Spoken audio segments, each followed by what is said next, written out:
Team ज़हन एक में बड़ी आपका कंपनी के स्वागत है। गेट के सामने एक समोसे वाले की दुकान थी। लंच टाइम में अक्सर कंपनी के एम्प्लॉय वहां आकर समोसे खाया करते। एक दिन कंपनी के एक मैनेजर ने समोसे खाते खाते समोसे वाले को मजाक के मूड में कहा, यार रामू, तुम समोसे बनाने में बहुत मेहनत करते हो, लेकिन तुम्हें नहीं लगता कि तुम अपना टाइम और एनर्जी समोसे बेचकर बर्बाद कर रहे हो? सोचो, अगर तुम मेरी तरह इस कंपनी में काम कर रहे होते तो आज कहां से कहां होते। हो सकता शायद तुम भी मेरी तरह प्राइवेट नमस्ते एसी दोस्तों, कैबिन में बैठने टीम वाले ज़हन में मैनेजर आपका होते। स्वागत इस है। बात पर समोसे वाले हमारी ने वीडियो को मुस्कुराते हुए लाइक, जवाब दिया, शेयर और मैनेजर सब्सक्राइब साहब, मेरा ये करना काम ना भूलें। आपके काम से कई गुना बेहतर है। 10 साल पहले जब मैं इस टोकरी में समोसे बेचता था तभी आपकी जॉब लगी थी। तब मैं महीना 8,000 कमाता था और आपकी सैलरी 15,000 थी। इन 10 सालों में हम दोनों ने खूब मेहनत की। आप सुपरवाइजर से मैनेजर बन गए और मैं टोकरी से इस दुकान का मालिक बन गया। आज आप महीना 90,000 कमाते हैं और मैं 2 लाख। मैंने तो बहुत कम पैसों से धंधा शुरू किया था, लेकिन मेरे बेटे को ये सब नहीं झेलना पड़ेगा। मेरी दुकान मेरे बेटे को मिलेगी। मैंने जिंदगी भर जो मेहनत की है उसका फायदा मेरे बच्चे उठाएंगे, जबकि आपकी जिंदगी भर की मेहनत का फायदा आपकी कंपनी के मालिक के बच्चे उठाएंगे।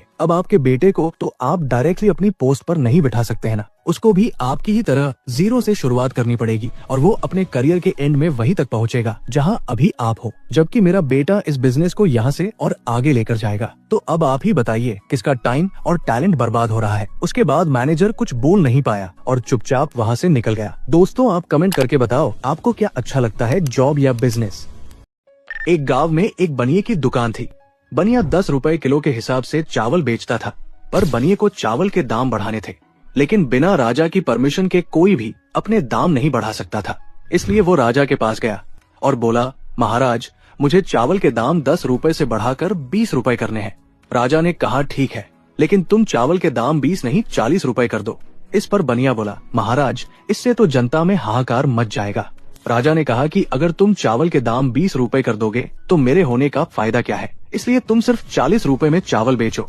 अगले दिन बनिए ने चावल के दाम बढ़ाकर 40 रुपए कर दिए। नमस्ते इस बात दोस्तों, पर पूरे टीम गांव ज़हन वाले में बनिए आपका पर स्वागत बहुत है। गुस्सा हुए और उसकी हमारी शिकायत वीडियो को करने लाइक, राजा के पास शेयर पहुंचे और और सब्सक्राइब कहा करना कि ना महाराज भूलें। बनिया हम सब पर अत्याचार कर रहा है, 10 के चावल 40 रुपए में बेच रहा है। ये सुनकर राजा ने तुरंत उस बनिए को बुलवाया और कहा, ये जनता मेरी है, मैं इन्हें इस तरह भूखा नहीं मरने दूंगा, इसलिए मेरा आदेश है कि तुम कल से चावल को आधे दाम में बेचोगे। ये आदेश सुनते ही पूरी जनता राजा की तारीफ करने लगी। इसके बाद अगले दिन 10 रुपए के चावल 20 में बिकने लगे।